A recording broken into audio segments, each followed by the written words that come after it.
Sir அனுப்பிச்சு விடுங்க sir, 3 வண்டியே சார், 3 வண்டி அனுப்பிச்சு விடுங்க சார்.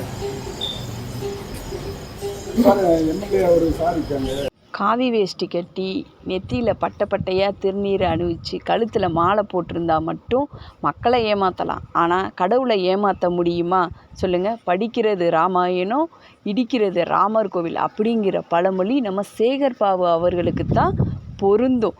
ஊரை அடித்து உலையில் போட்டு மக்கள் பணத்தை கொள்ளையடித்து வயிறு வளர்த்த இந்த கேவலமான சேகர் பாபு அவர்களைத்தான் இன்றைக்கி ஒரு கோவிலுக்குள்ளே கூட சுதந்திரமாக போக முடியாமல் தடுத்து நிறுத்தியிருக்காங்க இன்றைக்கி நம்ம தமிழ்நாட்டு காவல்துறை.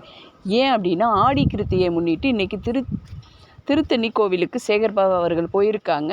போனோன்னே வழியிலேயே தடுத்து நிறுத்தி, கோவில் மேலே போக விடாமல் தடுத்து நிறுத்தி, மேலே இருந்து பெர்மிஷன் வந்ததோட போகலாம் போங்க அப்படிங்கிறது போலீஸார் தடுத்து நிறுத்தியிருக்காங்க.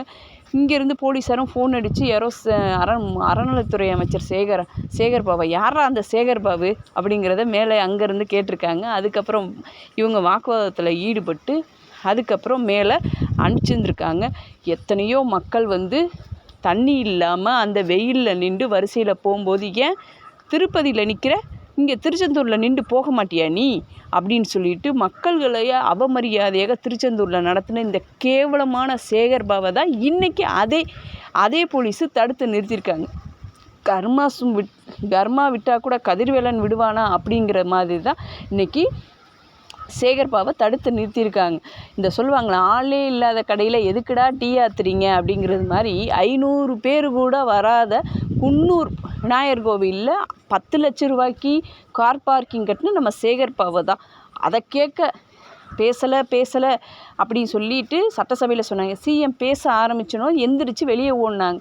இனிமேல் எந்திரிச்சு வெளியே ஓடாமல் இருக்கணும்னா சபாநாயகர் பெர்மிஷனோட சட்டசபை கதவை இழுத்து சாத்திட்டு தான் பேசணும் அப்படிங்கிறது நம்ம சிஎம் சார் சொல்லியிருப்பார்.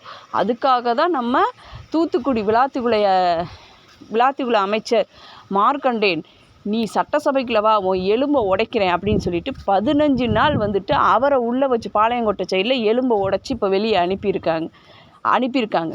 எத்தனை ஊரை சொல்லுவாங்க, அண்ணன் தம்பி காசை சொத்தையும் கொள்ளையடிக்கக்கூடாது, கோவில் காசையும் கொள்ளையடிக்கக்கூடாது. அப்படி கோவில் காசை கொள்ளையடித்து வயிறு வளர்த்த திமுகவும் சரி, இந்த சேகர் பாபு அவர்களையும் இன்றைக்கி கதிர்வேலன் வெளியவே நிற்க வச்சுருக்கார். எனக்கு கதிர்வேலன் தெரியாதா நம்ம காசை கொள்ளையடிச்சுங்கிறது? எவ்வளோ கேவலப்பட்டு அசிங்கப்பட்டு இன்றைக்கி அவங்க கட்சி தலைவரே கண்டனம் தெரிவிச்சிருக்காரு. ஏன் இவ்வளோ நேரம் நிறுத்தணும்? அவன் செஞ்ச பாவம் அப்படித்தான். என்ன மக்களே, நான் சொல்கிறது கரெக்ட் தானே? கண்டிப்பாக வீடியோ பிடிச்சிச்சின்னா லைக் பண்ணுங்கள், ஷேர் பண்ணுங்கள். கண்டிப்பாக உங்களுடைய கருத்துக்களையும் கமெண்ட் பாக்ஸில் சொல்லுங்கள். எப்படி தாத்தனுக்கு உள்ள புத்தி தான் பேரனுக்கு வந்திருக்கு. அதனால தான் பெண்களையே அவமரியாதையாக பேரன் பேசுகிறாரு.